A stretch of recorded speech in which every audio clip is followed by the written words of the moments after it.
एक समय की बात है, बादशाह अकबर ने अपने बेगम के जन्मदिन के लिए बहुत ही खूबसूरत और बेशकीमती हार बनवाया था। जब जन्मदिन आया तो बादशाह अकबर ने वह हार अपनी बेगम को तोहफे में दिया, जो उनकी बेगम को बहुत पसंद आया। अगली रात बेगम साहिबा ने वह हार गले से उतार कर एक संदूक में रख दिया।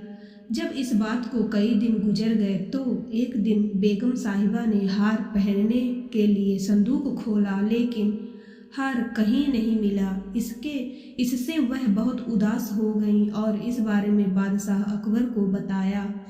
इस बारे में पता चलते ही बादशाह अकबर ने अपने सैनिकों को हार ढूंढने का आदेश दिया, लेकिन हार कहीं नहीं मिला। इससे अकबर को यकीन हो गया कि बेगम का हार चोरी हो गया है। फिर अकबर ने बीरबल को महल में आने के लिए बुलावा भेजा। जब बीरबल आया तो अकबर ने सारी बात बताई और हार को खोज निकालने की जिम्मेदारी उन्हें सौंप दी। बीरबल ने स्वयं समय व्यर्थ किए बिना ही राजमहल में काम करने वाले सभी लोगों को दरबार में आने के लिए संदेश भिजवाया। थोड़े ही देर में दरबार लग गया।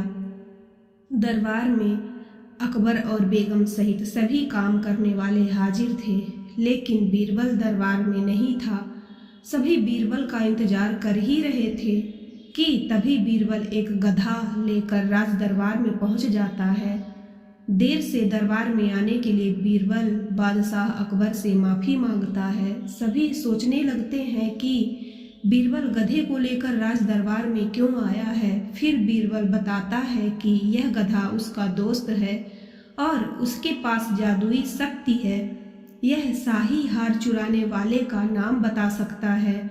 इसके बाद बीरबल जादुई गधे को सबसे नज़दीक वाले कमरे में ले जाकर बांध देता है और कहता है कि सभी एक एक करके कमरे में जाएं और गधे की पूंछ पकड़कर चिल्लाएं, जहां पनाह मैंने चोरी नहीं की है।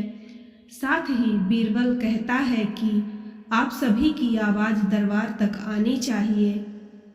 सभी ने पूंछ पकड़कर चिल्लाने के बाद आखिर में गधा बताएगा कि चोरी किसने की है।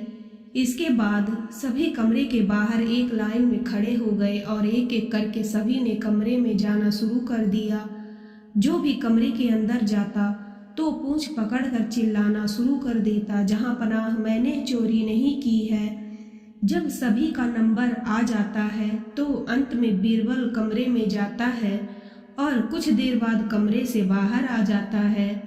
फिर बीरबल सभी काम करने वाले के पास जाकर उन्हें दोनों हाथ सामने करने को बोलता है। एक एक करके सभी के हाथ सूंघने लगता है। बीरबल की इस हरकत को देखकर सभी हैरान हो जाते हैं। ऐसे ही सूंघते सूंघते एक काम करने वाले का हाथ पकड़कर बीरबल जोर से बोलता है, जहां पनाह इसने चोरी की है। ये सुनकर अकबर बीरबल से कहते हैं, तुम इतने यकीन के साथ कैसे कह सकते हो कि चोरी इस सेवक ने ही की है? क्या तुम्हें जादुई गधे ने इसका नाम बताया है? तब बीरबल बोलता है, जहां पनाह यह गधा जादुई नहीं है, यह बाकी गधों की तरह साधारण ही है। बस मैंने इस गधे की पूंछ पर एक खास तरह का इत्र लगाया है। सभी सेवकों ने गधे की पूंछ को पकड़ा, बस इस चोर को छोड़कर, इसलिए इसके हाथ में इत्र की खुशबू नहीं आ रही है।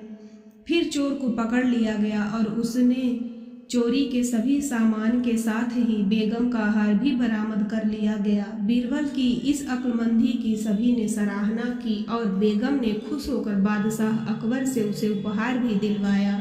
कहानी से सीख। इस कहानी से यह सीख मिलती है कि बुरे काम को कितना भी छुपाने की कोशिश करो, एक दिन सबको पता चल ही जाता है। इसलिए बुरे काम नहीं करने चाहिए।